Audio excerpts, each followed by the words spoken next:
যারা আমার ফ্যামিলি এবং আশেপাশের আমার বন্ধু বান্ধবরা ফোন করতেছেন যে সাবেক আইজিপি প্রধান মানে পুলিশ প্রধান বেনজির আহমেদ অ্যারেস্ট হয়েছেন দুবাইতে।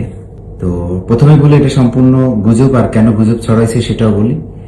দেখেন, আমাদের দেশের মিডিয়ারা হচ্ছে এরকম যে অন্য দেশের যেমন মিডিয়া, ধরেন আমার নামে একটা কেস হয়েছে কিংবা আমার কোনো অপরাধ হয়েছে, এটা সম্পূর্ণ প্রমাণ নিয়ে তারপরে হচ্ছে মিডিয়াতে প্রকাশ করবে।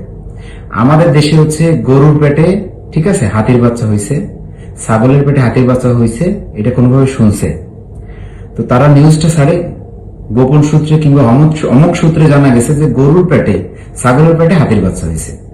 তারা কোনো প্রমাণের কোনো কিছু তাদের দরকার নাই, তারা লিখতে পারলেই বাসে। এই যেমন একটা চ্যানেল, এর আগেও বলছি, এটা বাল স্টার, ঠিক আছে, আর এই যে কালবেলা না বালবেলা, এইসব বাল স্টার বালবেলার নিউজ দেশের মানুষকে একটা বিভ্রান্তি সৃষ্টি করার জন্য এবং একটা মানে গন্ডগোল সৃষ্টি করার জন্য এটা করে। তো আপনারা যারা চ্যানেল গণমাধ্যম যারা আছেন, আপনারা একটু ভালোভাবে বিবেচনা করে দেখবেন, একটা নিউজ ছাড়ার আগে 10 বার তার সত্যতা যাচাই করে, ঠিক আছে, তারপরে আপনারা নিউজটা ছাড়বেন। আর বেনজির সাহেব, আসলে বেনজির সাহেবের কথা না বললেই নয়। 17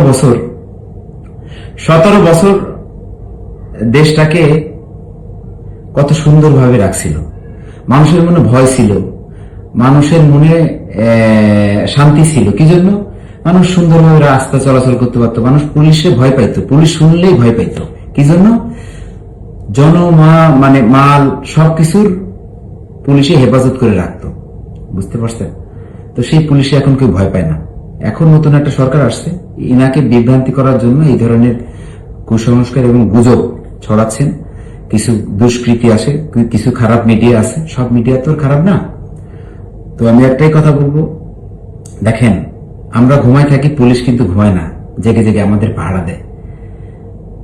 এখনের পুলিশ দেখেন আর তখনের পুলিশ দেখেন। 17 বছর প্রত্যেকটা জনগণ, যারা খারাপ জনগণ ছিল, খারাপ মানুষ ছিল, তাদের মনে একটা ভয় ছিল, চিন্তা হইতো না, রাজনীতি হইতো, খুন হইতো না, হয়তো সীমিত পরিসরে। আর এখন 100% হয়, আগে হইতো 2%, 3%। সবার মনে একটা শান্তি ছিল। তাই একটা কথা বলি, আপনারা যারা এই যে বালবেলার মতন, তারপর বাল স্টারের মতন, হ্যাঁ, যারা নিউজ প্রচারণা করেন, তো তাদের বলবো আপনারা ভালো হয়ে যান, নাহলে পাবলিক একটা সময় এমন খেপা খেপে আপনাদের ল্যাংটা করে পিটাবে, যে জায়গা পাবে আপনাদের ল্যাংটা করে এমন পিটাবে, হ্যাঁ, কল্পনা করতে পারবে না ল্যাংটা করে কি পিটাবে। আমাকে নিয়ে এরকম মিথ্যা কত কিছু আপনারা লিখছেন।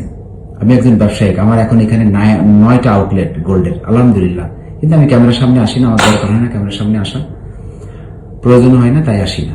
তো সবাই ভালো থাকবেন, সুস্থ থাকবেন। এইসব বালবেলা, এইসব বালের স্টার যেসব চ্যানেল, এদের থেকে বিরত থাকবেন। আর এদের পাইলে ল্যাংটা করে পিটাবেন, এই শালাপোশালাদের।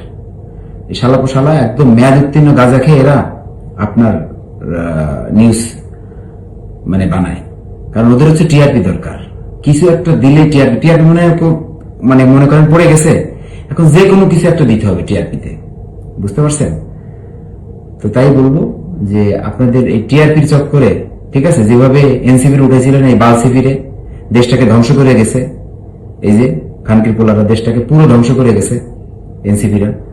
তো এইসব ভাবে কেউ উৎসাহ দিয়েন না আপনারা যারা মিডিয়ারা আছেন, ঠিক আছে। এই যে হামের টিকার জন্য কত শিশু মারা গেছে, কত শিশু, ঠিক আছে। এই যে বালজিৎ না সারজিৎ, খানকির পোলা, ওইদিন দেখলাম যে, হ্যাঁ, আপনারা আছেন হামের টিকা নিয়ে পড়ে। আরে খানকির পোলা, মানুষ মরে যায়, হামের টিকা নিয়ে পড়ে থাকবে না, তাহলে কারে নিয়ে পড়ে থাকবে? তো ওদের যদি কোনোদিন পাই রে। তো যাই হোক, সবাই ভালো থাকবেন, সুস্থ থাকবেন। এই যে ভুল নিউজগুলো, এগুলো থেকে বিরত থাকবেন। আর যারা ভালো মিডিয়া আছেন, এরা সত্যতা যাচাই করে মিডিয়া নিউজ বানাবেন। সবাই ভালো থাকবেন, সুস্থ থাকবেন। আসলে